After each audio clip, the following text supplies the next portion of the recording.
Hello, I'm Stuart Bloor, and as you can no doubt see behind me, plenty of snow on the ground. I love winter fishing. In fact, I love fishing in the snow. I'm watching the rod, by the way, I've just cast out. The only problem is where I live in terms of access. I live pretty much on top of the English watershed, so consequently we get lots of snow when low-lying ground escapes it a little bit, and access is the main problem. I absolutely love being out there on the bank in the snow, but getting there is the problem, and you have to be responsible, don't you? Stranded cars, accidents, even worse, of course, you have to be responsible. But I was able to get out today. I've been snowed in for 3 days, so I've been able to get out today, and I'm really looking forward to this session on the River Severn. I'm going to show you my my setup in a moment, because I like to cast out a few times early on, get the bait down there really, and then as the session progresses, and depending on the action of course, you can then put more bait out if needed.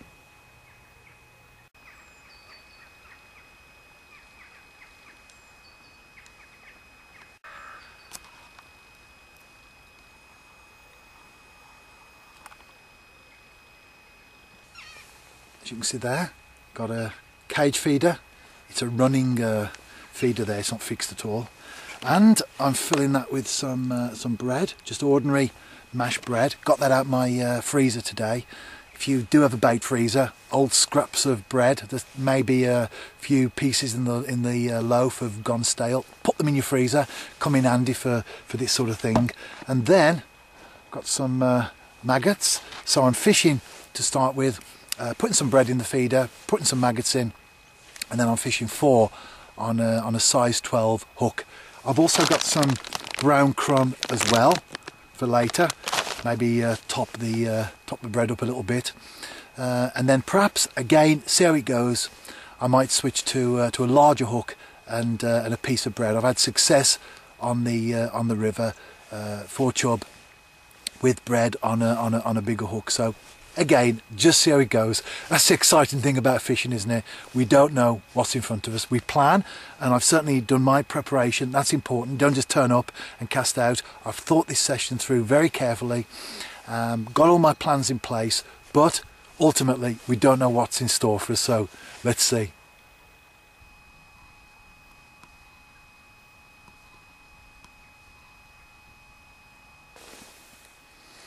Ready to cast out again there. As you can see, some pretty serious chunks of bread there. You don't need finesse when you're fishing for chub.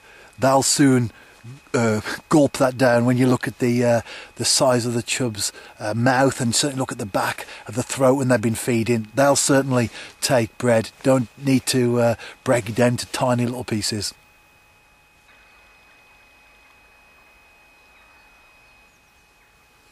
I've just had my first little indication there on the quiver tip, so hopefully the plan is coming together, although I don't think this one's going to develop.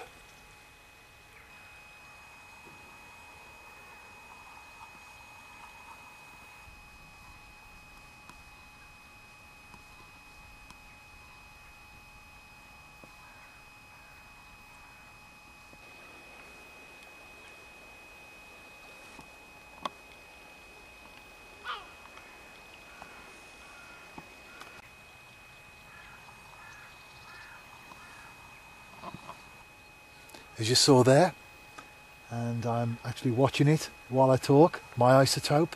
I've just put that on because it's now getting into the dusk period. Unfortunately, the early enthusiasm I had, or the early excitement I had, should I say, I've always got enthusiasm. The early excitement I had with that little bit of a tap that I had on the rod didn't develop. I've had nothing all afternoon.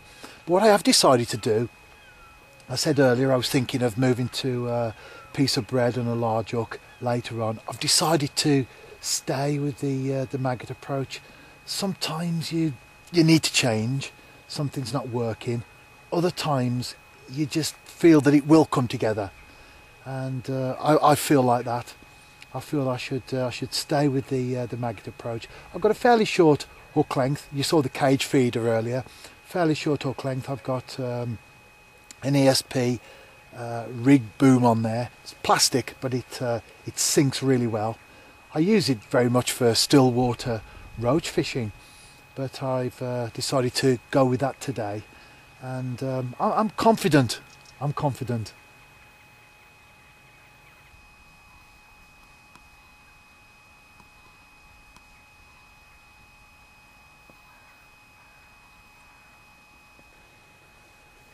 If you follow my angling journal on a fairly regular basis, certainly in the winter, you know that I'm a strong advocate of water temperature. I have a thermometer that I take with me. I log all the temperatures, keep records, trend in particular as well, not just the actual temperature, but where it's heading. And I think it's important. It really helps you to build up a statistical picture of particular venues. Like, for example, the Severn where I am now, the water temperature today is 3.7 Celsius. But the River Stour, the Black Country Stour, that I do fish on a fairly regular basis during the winter, that is a couple of degrees at least higher than whatever the Severn is. Sometimes 3 or 4 degrees.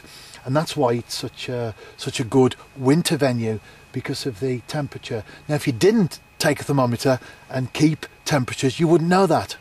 And also, when you're fishing, a big mistake that a lot of anglers do make is that, well, it's been cold today, air temperature.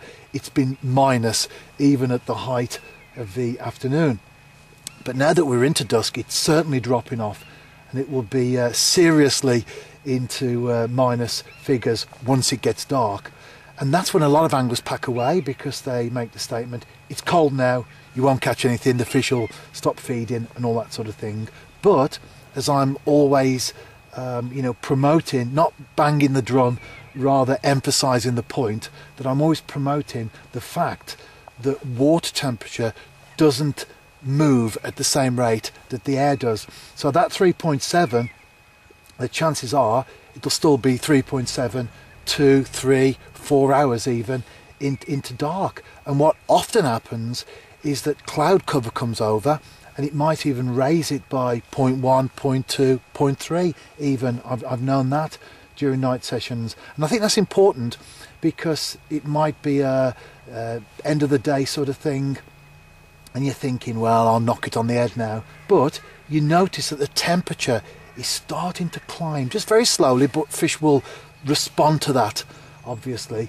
The temperature starts to climb, so you think, I might give it another hour, and that hour might produce fish. On the other hand, it might be plummeting. Sometimes it does in certain conditions, and it's the end of the day anyway, so you think, yeah, time to pack away. Because some anglers don't believe in taking temperature. They just knock the idea on the head, so to speak. They just won't even entertain it, and they think it's nonsense. But actually, they still follow temperature. Even if you don't take it, you still follow it. Why do we fish for tench in the summer?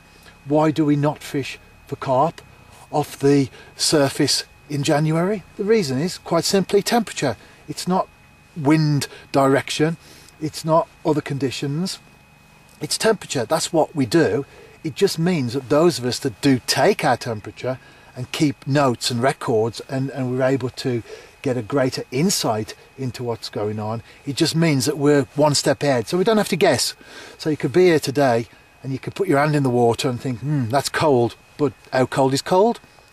1 Celsius, 2 Celsius, 3, 4, 5. Unless you've got a thermometer, you don't know these things. And so my tip really is to get hold of one, start to log the temperatures, and you will begin to develop a pattern in your angling that will definitely help you to improve on catches.